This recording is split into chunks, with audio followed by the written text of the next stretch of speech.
박나진 집사님 기도 인도하십니다. 기도드리시겠습니다. 하나님께서 누리시는 하늘의 영광을 택하신 자녀가 함께 누리길 원하시는 하나님의 아가페 사랑에 감사드립니다.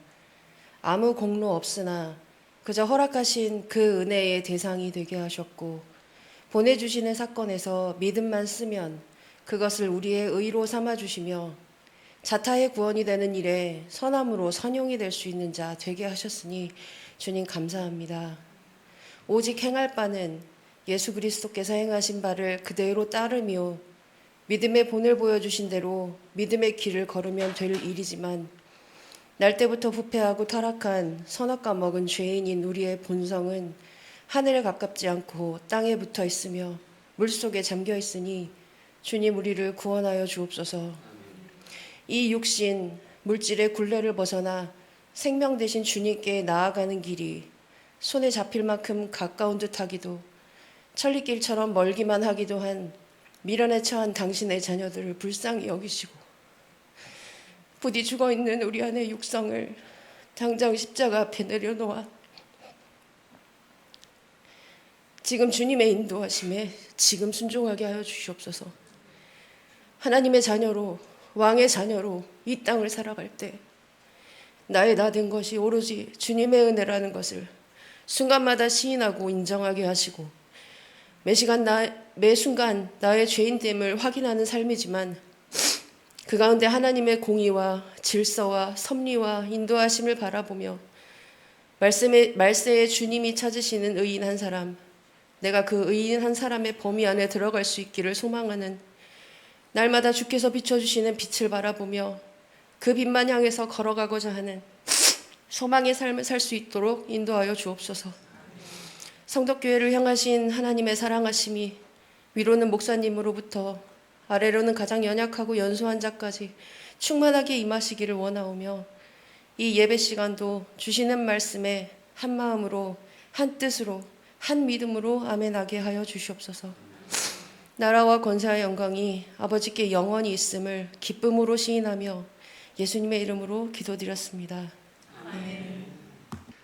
하나님의 말씀 창세기 12장 1절로 4절입니다. 다 같이 합독하십니다. 여호와께서 아브라함에게 이르시되 너는 너의 고향과 친척과 아버지의 집을 떠나 내가 내게 보여줄 땅으로 가라. 내가 너로 큰 민족을 이루고 내게 복을 주어 내 이름을 창대하게 하리니 너는 복이 될지라. 너를 축복하는 자에게는 내가 복을 내리고 너를 저주하는 자에게는 내가 저주하리니 땅의 모든 족속이 너로 말미암아 복을 얻을 것이라 하신지라. 이에 아브라함이 여호와의 말씀을 따라갔고 롯도 그와 함께 갔으며 아브라함이 하란을 떠날 때에 75세였더라. 아멘. 자, 아브라함의 신앙은 여러 단계로 되어 있습니다.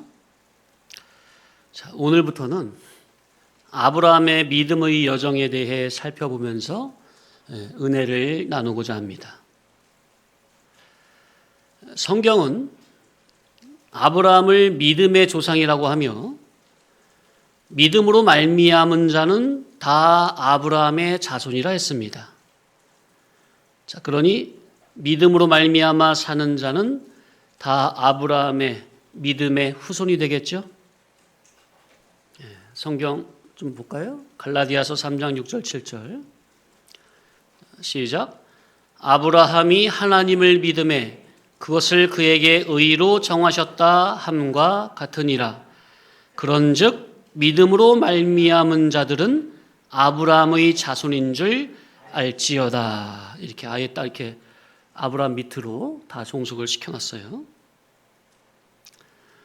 자, 우리가 불신자라면, 천국 백성이 아니라면 모르겠지만 아브라함과 같이 믿음의 후손이라면 과연 아브라함이 왜 믿음의 조상인지, 어떤 믿음이었기에 믿음의 조상이라는 칭호를 얻게 되었는지 차근차근 살펴보면서 야, 과연 아브라함은 믿음의 조상이 분명하구나.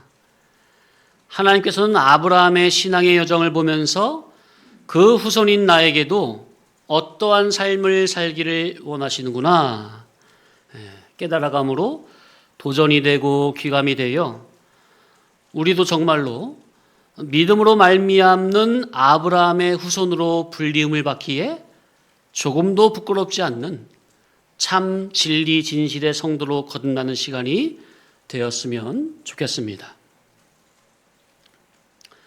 자, 대한민국 사람은 혈통적 족보로 거슬러 올라가면 김씨, 이씨, 박씨, 최씨, 문씨, 한씨, 서씨, 공씨, 권씨 등 육신의 조상이 있겠죠? 그러나 그건 다 이방인들의 말이고 날 때부터 허물과제로 죽었던 영이 예수 그리스도의 중보구속을 통해 중생되어 기본구원을 받아 천국 백성이 된 저와 여러분은 우리의 조상은 누구라고요? 예? 우리의 믿음의 조상은 누구? 아브라함. 자, 구약 성경에 피를 마시는 자마다 백성 중에서 끊쳐지리라 그랬습니까? 피를 마시는 자마다 백성 중에서 끊쳐지리라 했는데, 자, 우리는 누구의 살과 피를 먹고 마셨습니까? 예? 예수님의 살과 피를 먹고 마셨습니까? 그러니 예수님의 살과 피를 먹고 마신 저와 여러분은 세상적, 육적, 혈통적인 족보에서는 다 끊어진 겁니다. 죽은 겁니다. 자, 그러니 예수님의 피로 말미암아 거듭난 저와 여러분은 우리의 조상은 김아무개, 이아무개 그런 게 아니다 그 말이에요. 그런 육적 혈통적인 족보에서 나는 완전히 어떻게 됐다? 끊어졌다. 죽었다. 그렇게 여기시기 바랍니다. 아멘. 예. 이게 확실히 깨달아짐으로 믿어지면 이제 혈육적 조상의 족보에서 나는 무슨 성씨의 몇 대 자손이고 무슨 파의 누구 자손이다 하는 이런 것들은 더 이상 의미가 없는 겁니다. 예수 믿는 사람들은 이런 육적 혈통적 족보에서 다 죽은 겁니다. 끊어졌습니다. 그런 거에 의미를 두지 마세요. 그런 족보책이 있으면 그냥 자기 때에서 다 끝내버려요. 왜냐? 사실 그런 세상 혈육적인 족보도 일제 시대를 거치면서 어떻게 했죠? 다 수정된 거예요. 예? 돈 주고 다 수정했다고 족보를 싹 물갈이 했다고요. 그래서 일제 시대 이후에는요. 조선 시대 때는 양반이 몇 프로? 7, 8%, 92, 3%가 천민, 상놈이었어요. 7, 8%가 양반이었다고요. 그런데 일제시대 이후에는 천민, 상놈 있어요, 없어요? 족보를 다 돈 주고 바꿨다니까. 그래가지고 일제시대 이후에는 천민이나 상놈이 있어요, 없어요? 전부 다 양반으로 바뀌었어요. 전부 다 양반이야. 실제 양반은 7, 8%밖에 없는데 일제시대 이후에 족보를 다 물갈이 해가지고 100% 우리 조상은 누구누구 하면서 다 양반 가문이라고 하지 어느 사람이 우리 조상은 천민, 상놈, 노예 가문이야. 우린 노예 몇 대 손이야. 그런 족보 있어요? 있어요, 없어요? 있으면 자신 있게 손 들어보세요. 아니, 자신 있게가 아니라 손 들어보세요. 있나 없나? 없다니까요. 그러니까 세상적, 육적, 혈통 우리가 어르신들 집에 가지고 있는 족보책 있잖아요. 그게 어떻게 된 거라고요? 돈 주고 다 그냥 가리된 거예요. 가리된 거. 가짜 족보라고요. 한마디로. 아무튼 물갈이한 족보든 아니면 진짜 양반 족보든 아니면 천민, 노예 족보든 상놈 족보든 상관없이 예수님의 물과 피로 위로부터 거듭난 성도에게는 이제 더 이상 그런 것은 아무런 의미가 없다. 아멘? 왜? 우리는 예수님의 피로 말미암아 그 족보에서는 나는 어떻게 됐다? 죽었다. 끊어졌다. 예수님에게 다시 믿음으로 연결돼서 우리는 누구의 후손이다? 아브라함의 후손이다. 아멘? 이렇게 여기시기 바랍니다. 믿으시기 바랍니다. 이게 정말 중요한 거예요. 이 기본 우리의 태생의 근원은 어디냐? 네? 아브라함이라고 말이야. 아브라함. 그 위로 하나님이고. 자, 그래서 고린도후서 5장 17절. 또 이렇게 깨달으니까 또 이렇게 또 다르게 또 느껴져요. 앞에 보세요. 시작. 그런즉 누구든지 그리스도 안에 있으면 새로운 피조물이라. 이전 것은 지나갔으니 보라 새 것이 되었도다. 그러니까 우리는 더 이상 과거의 그런 혈육적인 김씨, 박씨, 이씨 그런 족보에서는 다 끊어지고 누구 안에서 새로운 피조물로 거듭났다고요? 그리스도 안에서 새로운 피조물로 하나님의 자녀로 아브라함의 후손으로 거듭난 것입니다. 이전 것은 지나갔으니 보라 새 것이 된 겁니다. 더 이상 이전 것 가지고 그냥 왈가왈부하지 마세요. 거기에 더 의미를 부여하지 마세요. 그거는 안 믿는 형제들한테 다 넘겨버려요. 차례상, 제사상 지내는 것도 안 믿는 형제에게 넘겨주고 그런 족보 그런 거 따지는 것도 안 믿는 형제에게 넘겨주세요. 그게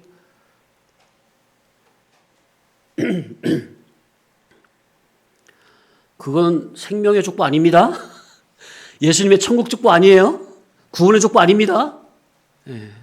예수님의 생명의 족보에 우리가 올라가야지. 거기 소망을 가지고 힘을 써야지.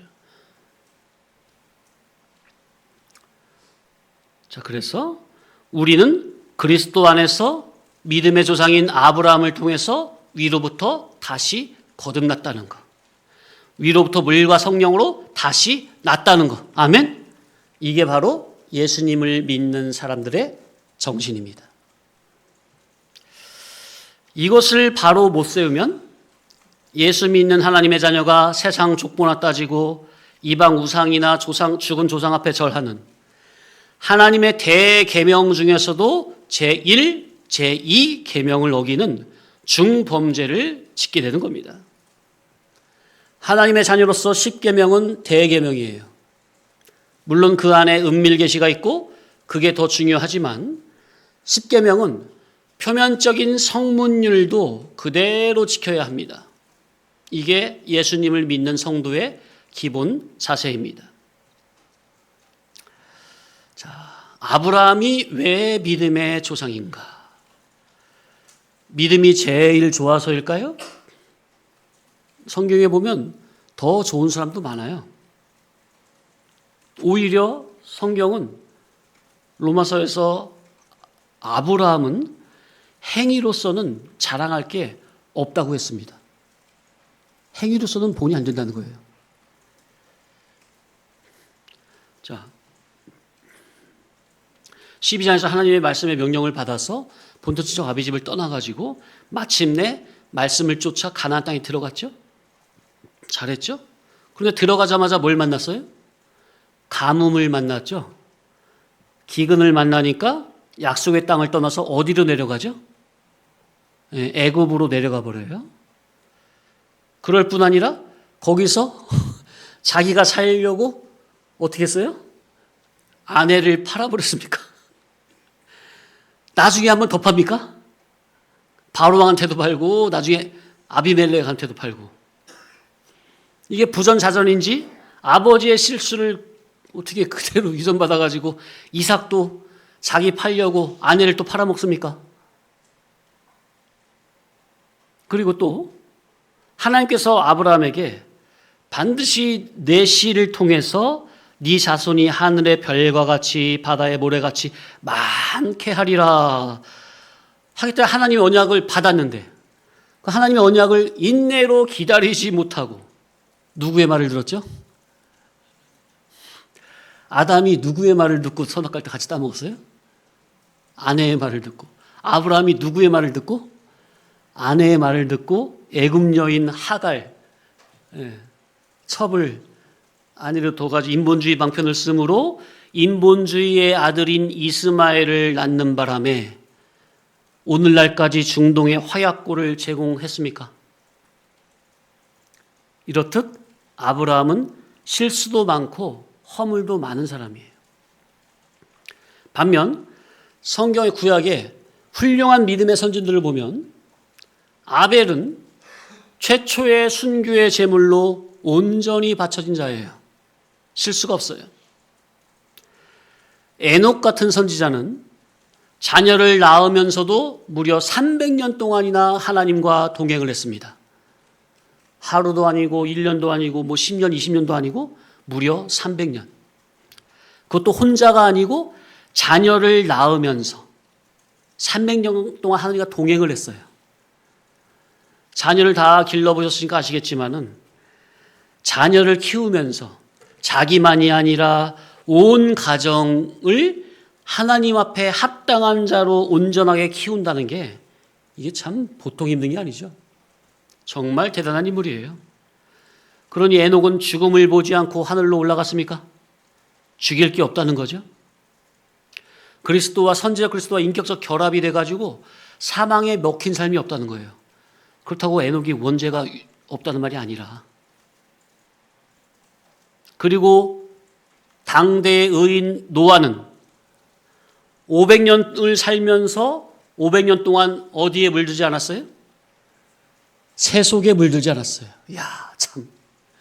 무려 500년 동안이나 새 속에 물든 적이 없어요. 그러면서 자기만이 아니라 온 가족 8명을 총동원해가지고 수십 년 동안 방주를 짓는데 올인을 했고 결국 방주를 완성하여 구원에 이르렀죠.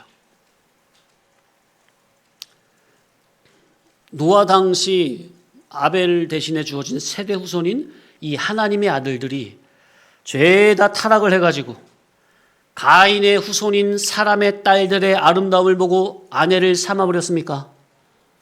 하나님의 아들들은 어디에서 아내감을 찾아야 돼요? 세대 계통에서 찾아야 돼요? 가인의 후손에서 찾아야 돼요? 아무리 사람이 없어도. 경건한 세대 계통에서, 그러니까 한마디로 말하면 믿는 자 안에서 아내감을 찾아야 될 거 아니에요.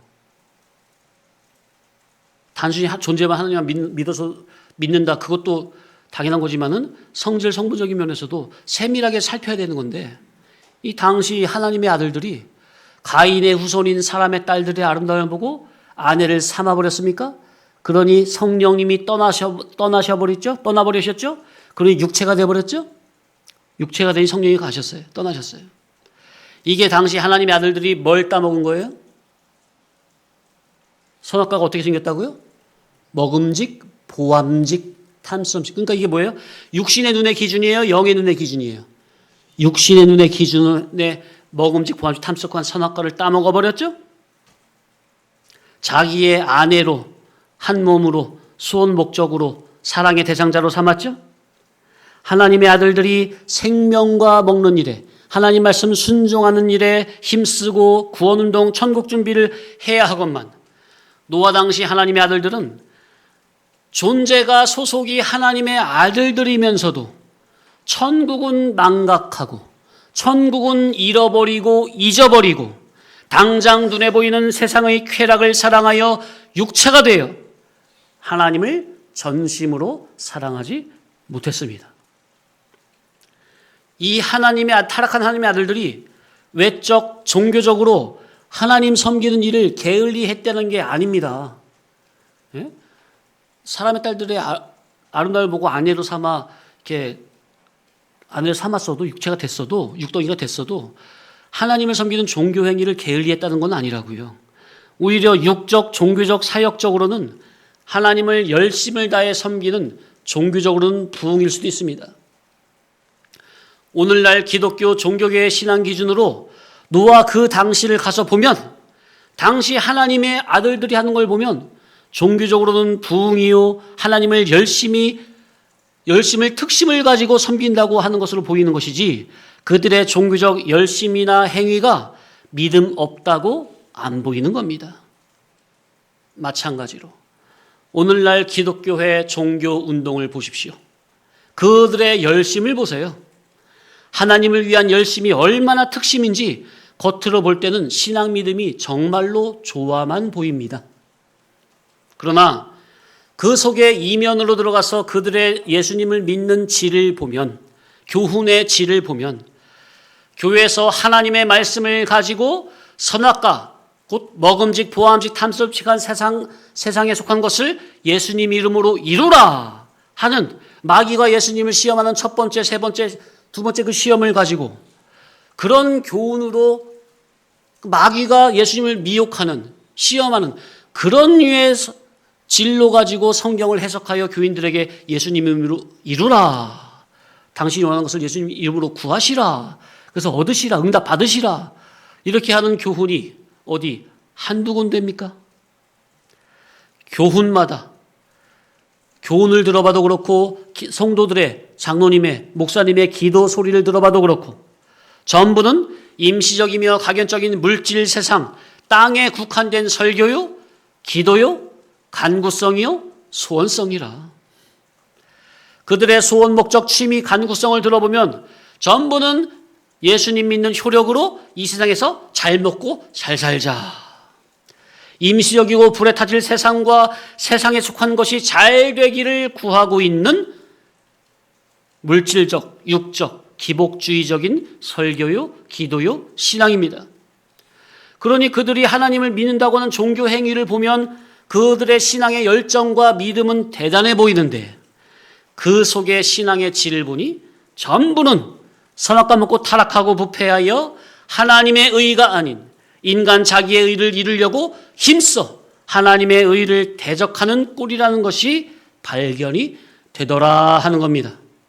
노아 당시나 오늘날이나 신앙의 이치는 똑같습니다.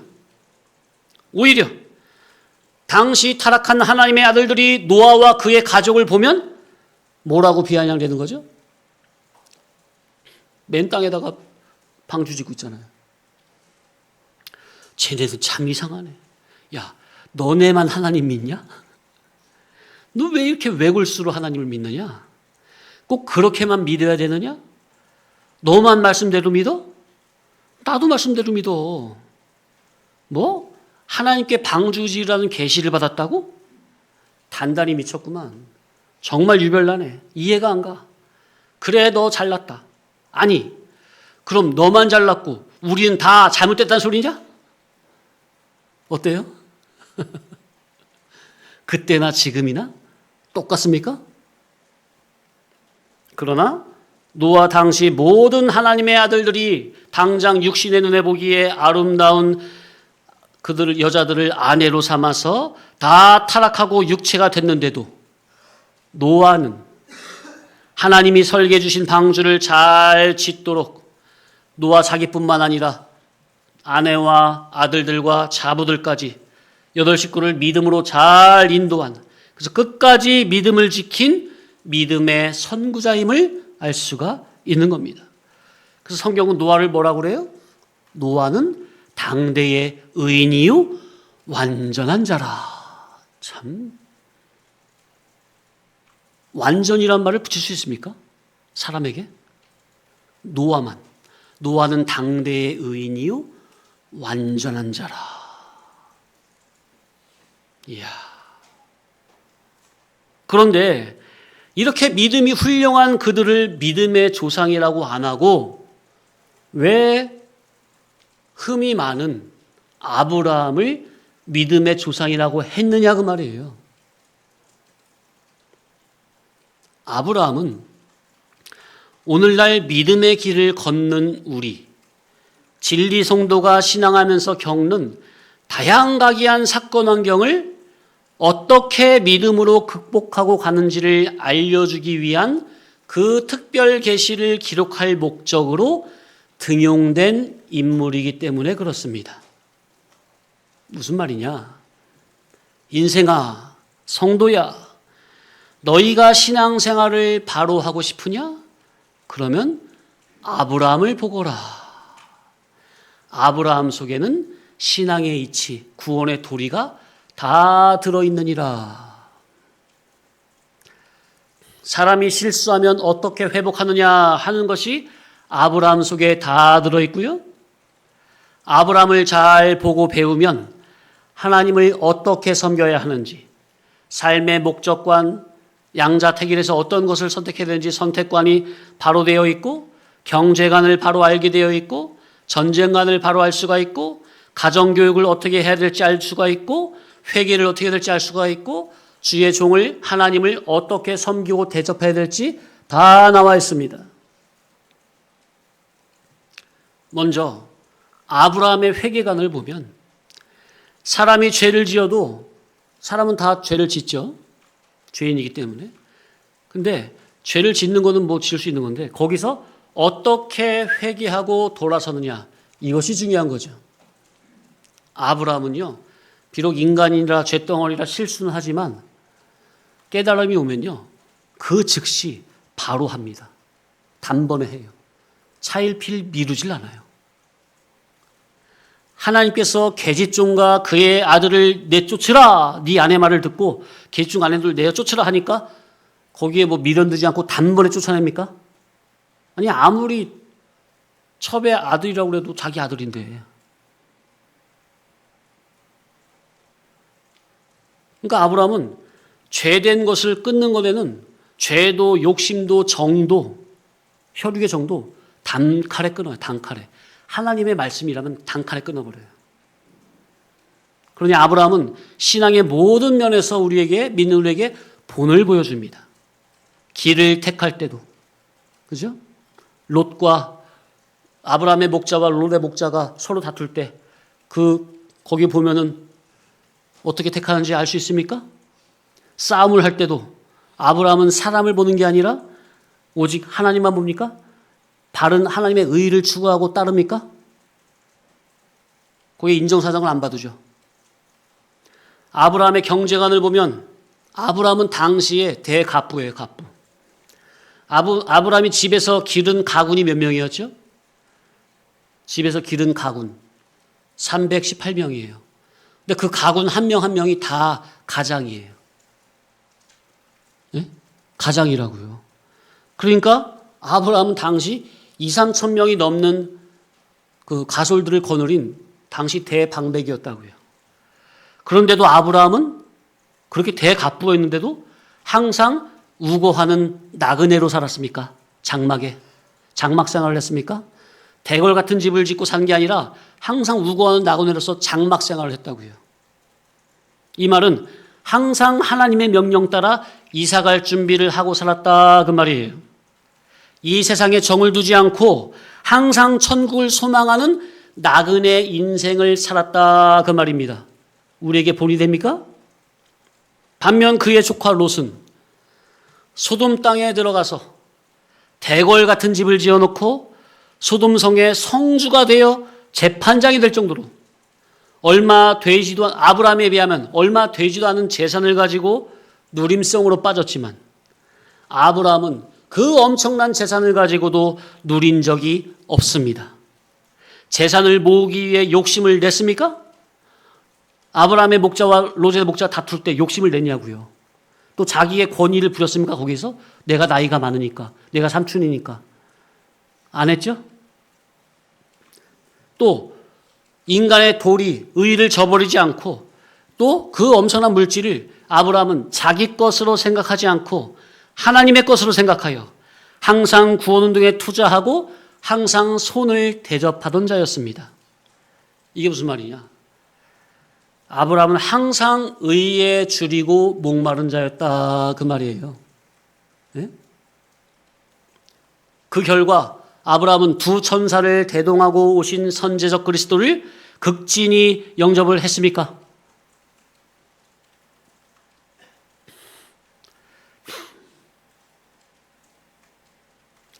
선지자들이 얼마나 위대한 사람들인지. 예레미야는 홍한 소년의 나이에 부름받아서 늙어 죽을 때까지 목회를 했는데 훌륭한 선지자라고 대접을 받기는커녕 가는 곳마다 핍박이요, 미움이요, 따돌림입니다. 성도도 없었어요. 그러나 예레미야의 사상을 받은 다니엘과 사드락, 메삭, 아벳느고가, 그리고 에스겔 선지자가 나왔습니다. 많은 사람은 아니지만 구원의 생명의 기대를 잇는, 신앙의 맥을 잇는 훌륭한 인물들을 배출했습니다. 그러나 그 당시로서는 그들을 누가 알아주었습니까? 세상이나 기독교 종교계에서 볼 때는 별 볼 일 없는 사람들입니다. 그러나 역사가 흐르고 영의 눈, 신앙의 눈으로 보니 과연 예레미야는 성공한 사람이 분명합니까? 저도 너무나 미약하지만 소망하는 거죠. 또 아브라함이 손 대접하는 것을 보면 천사가 롯의 가정에 찾아왔을 때, 아까 말씀드렸죠. 해 저물 때 찾아왔다고. 아브라함은 정오에 만났고 그 시간이 그냥이 아니라고요. 그들의 신앙의 상태를 말해주고 있는 거예요. 아무튼 두 천사가 롯의 집에 찾아왔을 때 롯은 뭐가 그렇게 바쁘다고. 롯의 딸이 몇이죠? 둘이잖아요. 아내도 있고. 근데 도대체 어디 갔어요? 롯이 두 천사 대접할 때 아내는 어디 갔으며 두 딸은 어디 갔어요? 예?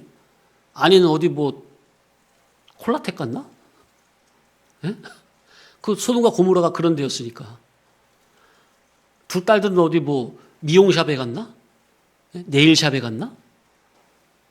아니 뭐 마사지 받으러 갔나? 그리고 또 왜 무교병을 고요? 무교병은 식은 밥 한 덩어리 줬다는 식이에요. 누룩 없는 거, 맛없는 떡. 그런데 아브라함에게는 새 천사가 왔습니까? 만나자마자 아브라함이 어떻게 했죠? 주여, 내가 당신께 은혜를 입길 원하나이다. 그리고 꼭 와서 제 대접은 받아주십시오. 간절히 강청하고 모셔가지고 자기가 하는 게 아니라 자기 아내와 종들을 총망라 다 불러가지고 일사천리로 귀한 진미를 겸손히 대접합니까? 롯은 자기 혼자 떡 한 덩어리 대충. 아브라함은 자기만이 아니라 아내와 종들 다 불러가지고 총망라 해가지고 극진히 가장 귀한 것, 송아지 잡고 우유에 버터에 가장 좋은 것으로. 근데 그 손님이 누구예요? 두 천사와 대동한 그 손님이 누구예요? 따라합시다. 선제적 그리스도. 하나님께서 선제적 그리스도로 두 천사를 대동하고 오신 거예요. 우리 성도님들 하나님 섬기기를 극진히 하시기 바랍니다.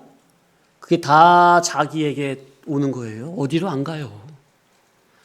하나님의 사람을 대접하는 것도 극진히 하시기 바랍니다. 속 시원히 하시기 바랍니다. 그게 어디 안 갑니다. 그런데 보통 보면 등 떠밀려서나 마지 못해서나 뒷북치듯 하는 경우가 있습니다.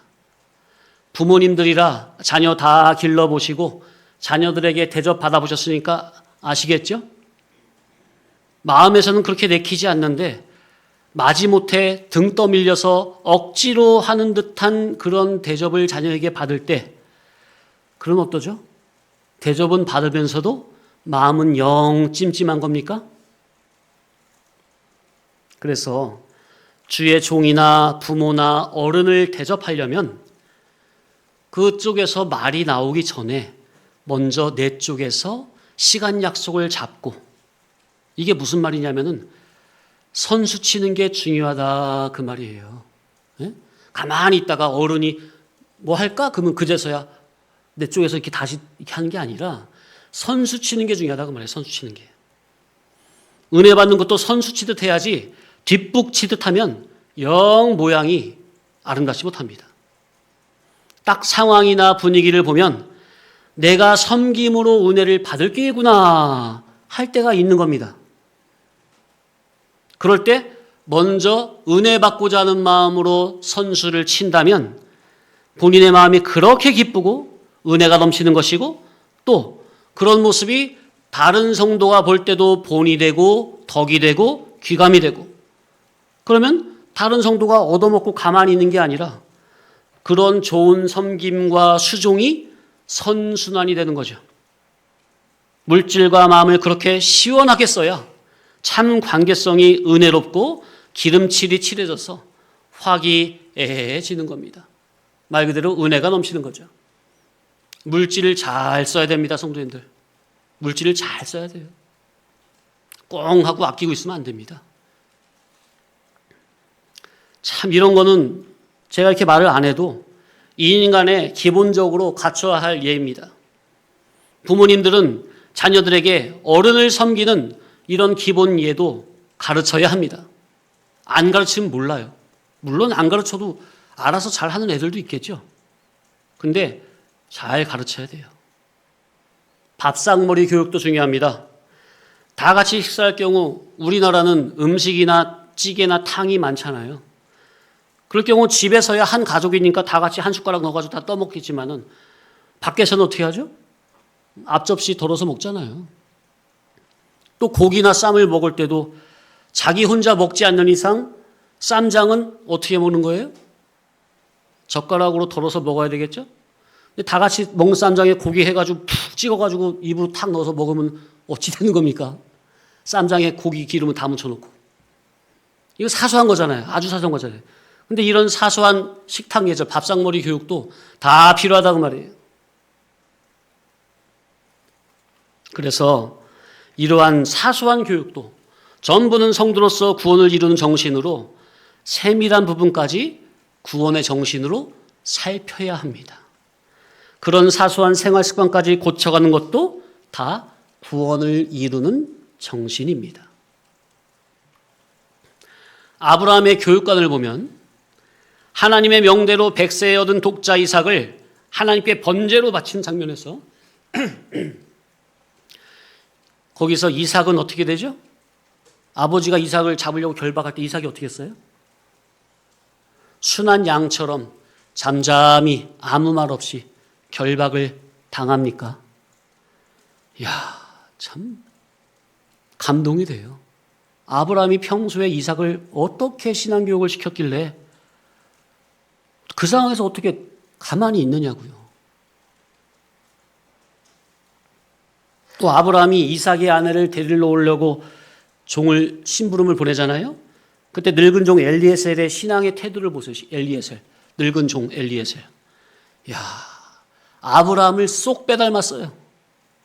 아브라함이 그 하란에 가가지고 그 리브가 데리고 올 때, 이삭의 아내 데리고 올 때 하는 걸 보시라고. 아브라함을 쏙 빼닮았어요. 그래서 아브라함은 이삭이 태어나지 않았을 때는 엘리에셀을 그 후사로까지로 생각을 했었잖아요. 그러니까 엘리에셀은 평소 아브라함을 섬기면서 하나님을 어떻게 섬기는 것인지 잘 보고 그대로 배운 거예요. 또 엘리에셀을 통해서 하란에서 아내 리브가를 데리고 올 때 그때 이삭은 뭐 하고 있었죠? 들에서 묵상하고 있었잖아요. 들에서 묵상하다가 눈을 떠서 보니까 멀리서 엘리에셀이 데리고 오잖아요. 리브가를. 들에서 묵상하다가 기도하다가 자기 아내 리브가가 오는 것을 보고 만나죠. 이삭의 신앙을 엿볼 수 있는 대목입니다. 그러니 평소 아브라함이 얼마나 믿음의 신앙 교육을 잘 시켰는지.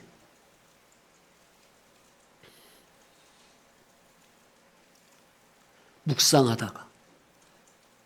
근데 묵상하다가가 아니라 우물가에서 다른 물기는 여자 치근덕거리다가 이렇게 된다면 어떻게 되는 거예요? 예? 이런저런 것을 다 종합해서 볼 때 아브라함을 보면 진리길, 생명길, 좁은 길을 걸으며 하늘 천성을 향해 가는 성도들의 길라잡이가 되고 본이 된다는 면에서 하나님께서 아브라함을 믿음의 조상으로 세우셨다는 겁니다. 아브라함을 보면 아브라함 속에는 성공도 있고 일시적인 실패도 있습니다. 그래서 아브라함은 믿음의 성도인 우리가 천국을 어떻게 준비를 해야 하는지, 또 우리가 구원을 어떻게 이루어가야 하는지 신앙의 성장의 세계를 알려주려고 하나님께서는 아브라함을 계시 기록 인물로 등용을 하신 겁니다. 그래서 아브라함의 신앙은 점차적으로 성장을 하면서 나중에는 하나님에게 어떤 칭호까지 얻게 되었죠? 예, 아브라함은 나의 벗이라. 벗이라는 칭호까지 얻었어요. 성경의 모세는 인간 중 유일하게 하나님과 대면을 한 자죠. 신약에서 예수님은 우리의 친구, 부부 등 여러 가지로 비유를 하지만 하나님의 벗이라고 표현한 곳은 아브라함밖에 없습니다. 아브라함이 첫 출발부터 하나님의 말씀을 따라 그대로 순종하여 본토 친척 아비집을 떠나서 하나님이 지시할 땅으로 가는 장면에서부터 나중에 백세나 되어 얻은 이삭을 신앙으로 잘 기르다가 모리아 산에서 이삭을 제물로 바치는 장면과 또 아브라함이 마지막에 후처를 취하는 단계까지 전부는 신앙성으로 우리의 이룰 군에 대한 깨달음이 들어있는 겁니다. 잠시 쉬었다가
계속 이어서 조금만 더 떠나서 지시할 땅으로 가라 해볼까요? 시작.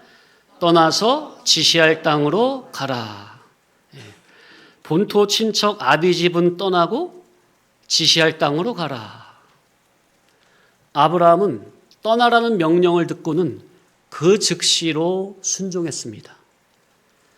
이 말씀을 지금 보고 듣고 있는 우리 역시도 본토 친척 아비집을 떠나서 하나님이 명하신 곳으로 가야만 합니다.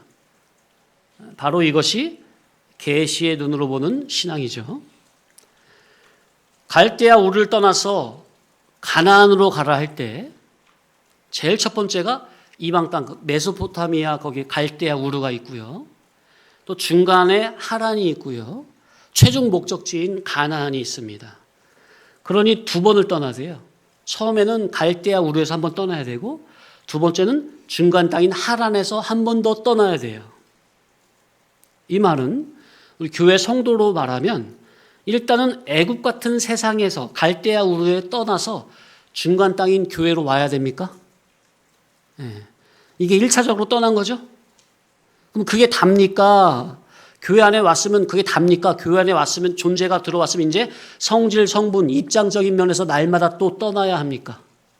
그죠? 2차적으로 날마다 또 떠나야 하죠? 종의 세계에서 진리의 세계로, 자유하는 세계로 나아가야 합니까?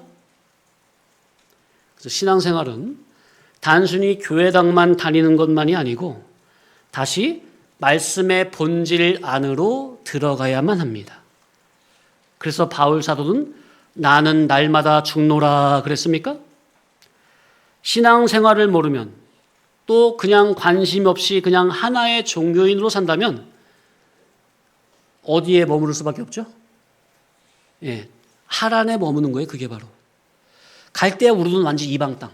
그 아버지가 데라가 우상 깎아 만들어서 이렇게 그걸로 먹고 살던. 갈대아 우르에서는 떠났잖아요. 교회당에 왔어. 이건 하란 땅에 온 거. 중간 땅인 하란에 온 거예요. 하란에 왔으면 성경 안으로 깊이 들어가서 예수님을 인격적으로 만나야만 한다는 거. 그런데 그건 잘 모르겠고 난 하란에서 종교생활 하는 게 좋아. 목사님, 성도님들이랑 같이 이렇게 신앙하면서 재밌게 으쌰으쌰하면서 종교생활 나는 이 재미로 난 교회 다니는 거야. 한다면 그 사람은 어디에 머무르는 거예요? 하란에 머무르고 하란을 떠나라고 하면 죽는 줄 아는 거예요. 자, 우리는 하란을 떠나서 어디까지 가야 돼요? 가나안까지 가야 합니까?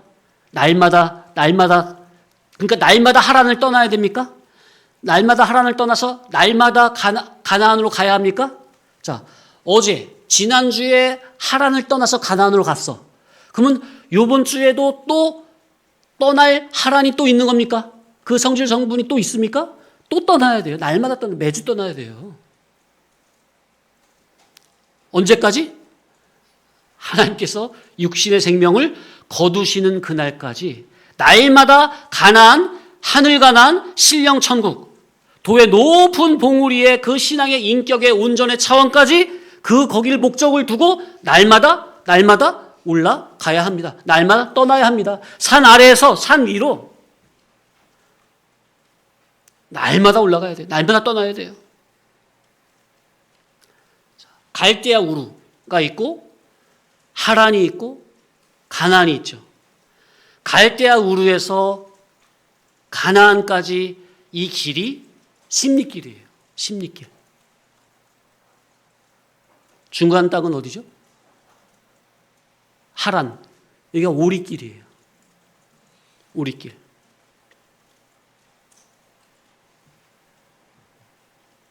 어떻게 이해되십니까? 감이 오십니까?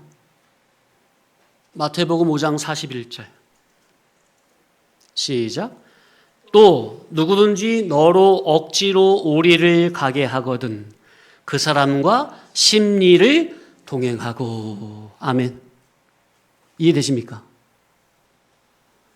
그래서 신앙은 오리가 아니라 심리까지 가야 온전하고 완전한 신앙이에요. 중간에 머물렀던 이 하란은요, 야곱이 종살이하면서 양똥이나 치던 생활입니다. 거기서 천년만년 있으면 안 되고 결국 그 종의 세계를 떠나서 고향으로, 가나안으로 다시 가야 돼요. 우리가 예수님을 믿고 신앙하는 것은 그분의 말씀을 바로 깨닫는 겁니다. 성경을 보면 전부는 하라, 하지 마라로 되어 있습니까? 그래서 신앙이 어릴 때는 아니 왜 이렇게 귀찮게 613가지 되는 율법의 조항으로 나를 얽어매지?